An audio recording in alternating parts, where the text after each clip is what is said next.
School of ম্যাথের এই পর্বে তোমাদের স্বাগতম। আশা করি তোমরা সবাই ভালো আছো। এবার তোমাদের জন্য আলোচনা করব 3 নম্বর প্রশ্নটি। 3 নম্বর প্রশ্নে বলা হলো যে অঙ্কে লিখি, অর্থাৎ কথাই দেওয়া আছে, তোমাদের অঙ্কে লিখতে হবে। 1 নম্বর প্রশ্নে বলা হলো যে 30,605। তাহলে এটাকে আমরা কিভাবে অঙ্কে লিখব বা সংখ্যার মাধ্যমে লিখব। তো আমরা যদি হিসাব করি এভাবে, একক, দশক, শতক, হাজার। তো হাজারের ঘর তো আসলে অযুত নিয়ে, যেহেতু এখানে 30,000 মানে কি এটা অযুতের ঘরেও চলে যাবে। তো সেক্ষেত্রে একক, দশক, শতক, হাজার, অযুত।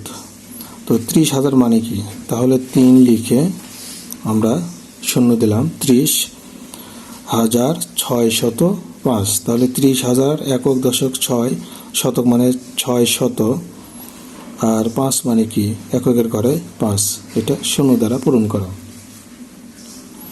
তাহলে 30,605। এখানে চাইলে কমা দিতে পারো। 2 নম্বর, তাহলে এখানে 57,563 লিখতে হবে।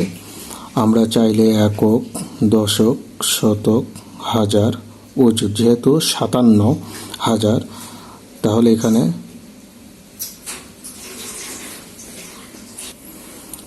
তাহলে 57,500, শতকের ঘরে 5, 63। তাহলে 57,563। 87,007 আমরা লিখব কিভাবে তাহলে একক, দশক, শতক, হাজার, অযুত। তাহলে 87,007 মানে এককের ঘরে 7, বাকি 2টা ঘর আমরা শূন্য দ্বারা পূরণ করব। তাহলে 3 ঘর পর আমরা কমা দিতে পারি। এরপর 8টি 10,000 ও 4টি 1,000 দ্বারা গঠিত সংখ্যা। তাহলে 8টি 10,000 মানে কি, তাহলে 10,000 হবে 8টা। আমরা তাহলে লিখব 8টি 10,000 মানে হলো 8 গুণন 10,000 সমান হলো 80,000। এরপর 4টি 1,000, 4টি 1,000, তাহলে 4 গুণন 1,000 সমান হলো 4,000। আমরা যদি যোগ করি তাহলে আমরা পাবো 84,000। এই তো, তাহলে আমরা সংখ্যার মাধ্যমে এটা প্রকাশ করলাম, অর্থাৎ অঙ্কে প্রকাশ করলাম 84,000। এবার 8টি 10,000 আমরা তাহলে লিখতে পারি 8টি 10,000 সমান 8 গুণন 10,000 সমান 80,000। তারপর 9টি 1,000, 9টি 1,000, তাহলে 9 গুণন 1,000 সমান 9,000। 9টি 1 দ্বারা, 9টি 1 সমান 9 গুণন 1, 9কে 9। আমরা যদি যোগ করি সেক্ষেত্রে আমরা পাবো এখানে 9, এখানে 0 0, এখানে 9, এখানে 8, তাহলে 89,009। এটা হলো আমাদের অঙ্কে লিখলাম আমরা। 6 নম্বর প্রশ্নে বললো যে 9টি 10,000, 9টি 1,000, 9টি শত, 9টি 10, 9টি 1 দ্বারা গঠিত সংখ্যা। 9টি 10,000, 9টি 10,000 সমান আমরা লিখতে পারি 9 গুণন 10,000 সমান 90,000। তারপর 9টি 1,000, 9টি 1,000 সমান 9 গুণন 1000 সমান 9000।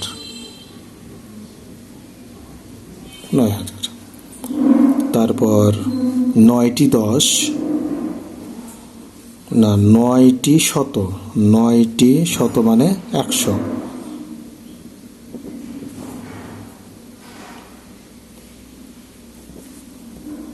9 গুণন 100 মানে 900। তাহলে 9টি 10, এরপর আমরা লিখব 9টি 10, তার মানে 9 গুণন 10 মানে হলো 90। এরপর 9টি 1, সর্বশেষ 9টি 1 মানে 9 গুণন 1 সমান হলো 9। আমরা যদি এগুলো যোগ করি তাহলে যোগ করলে আমরা পাবো 9 এখানে, এখানেও 9, এখানেও 9, এখানেও 9, সর্বশেষ বামেও 9। তাহলে একক, দশক, শতক, হাজার 99,999। এটা হলো আমাদের অঙ্কে ছিল, কথাই ছিল, আমরা অঙ্কে লিখলাম 99,999। এবার পরের পৃষ্ঠায় অর্থাৎ 19 পৃষ্ঠায় 4 নম্বর প্রশ্নে বলা হলো যে সঠিক উত্তরের পাশে টিক চিহ্ন দিতে হবে। তো 1 নম্বর প্রশ্নে বললো যে এক অযুত কত অঙ্ক বিশিষ্ট সংখ্যা হবে। তো একক, দশক, শতক, হাজার, অযুত, তাহলে 5 অঙ্ক বিশিষ্ট সংখ্যা হবে। তাহলে আমাদের এখানে 1-এর গ হবে সঠিক উত্তর, 1-এর গ। এরপর নিচের কোনটি বৃহত্তম সংখ্যা। তো আমরা যদি হিসাব করি, দেখো একক, দশক, শতক, হাজার, হাজারের ঘর আমরা দেখতে পাই যে প্রত্যেকটা সংখ্যাতেই আমরা হাজারের ঘর 7 পেলাম। এরপর আমাদের দেখতে হবে শতকের ঘর আসলে কি দ্বারা। শতকের ঘর আমাদের এখানে এটা 8, এখানে 8, এখানে 9, এখানে 9। তো আমরা এখানে এই দুইটার যে কোনো একটা হবে। তো আমরা এখানে পেলাম এটা শতকের ঘর 9, এখানেও 9। এই দুটার ভিতরে আসলে দেখব যে দশকের ঘর কোনটা বড়। তো আমরা এখানে দশকের ঘর 2 পেলাম, এখানে পেলাম দশকের ঘর 8, তার মানে এটাই বড়।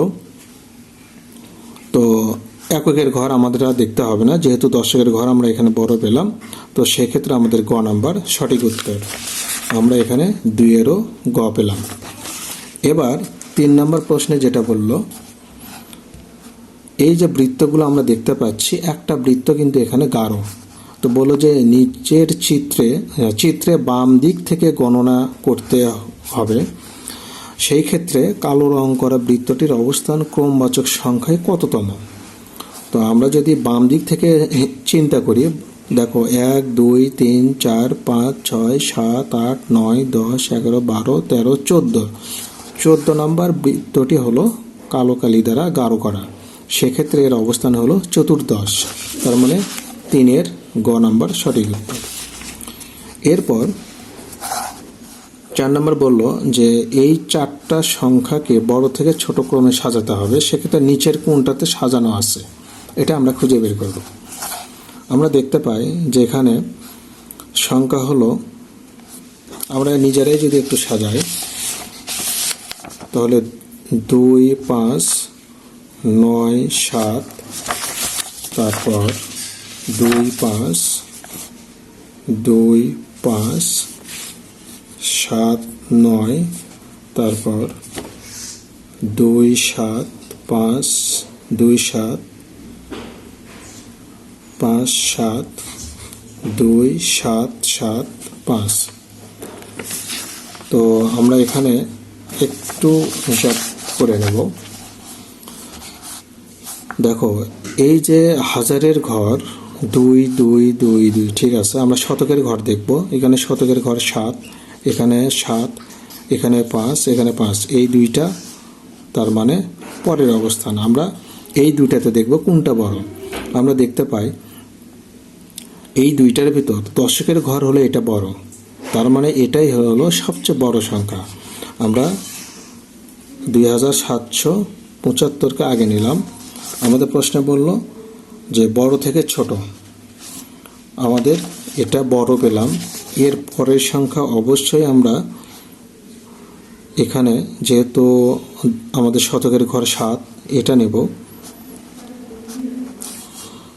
তারপরে এই দুইটার মধ্যে কোনটা বড়? তো আমরা দেখতে পাই হাজারের ঘর 2, এখানেও হাজারের ঘর 2, শতকের ঘর 5, এখানেও শতকের ঘর 5, দশকের ঘর এখানে 9, এখানে হলো 7, তার মানে এটাই বড়।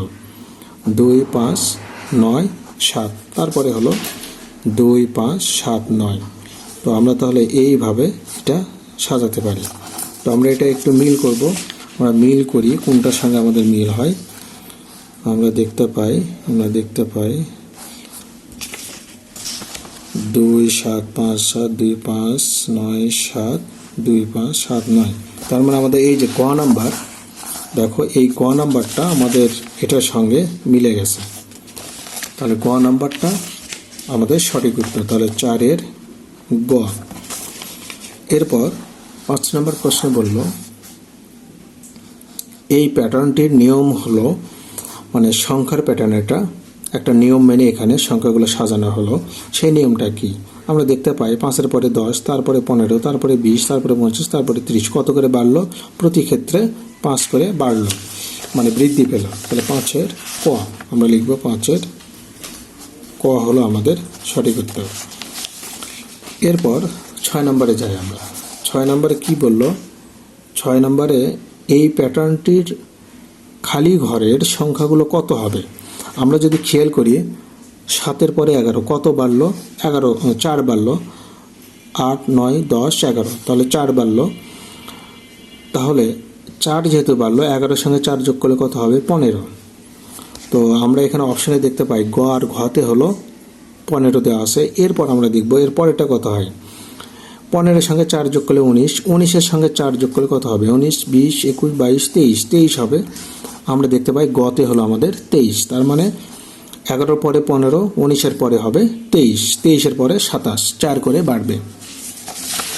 6-এর গ। আচ্ছা, 5-এর এখানে ভুল লিখলাম আমি, 5-এর হবে গ।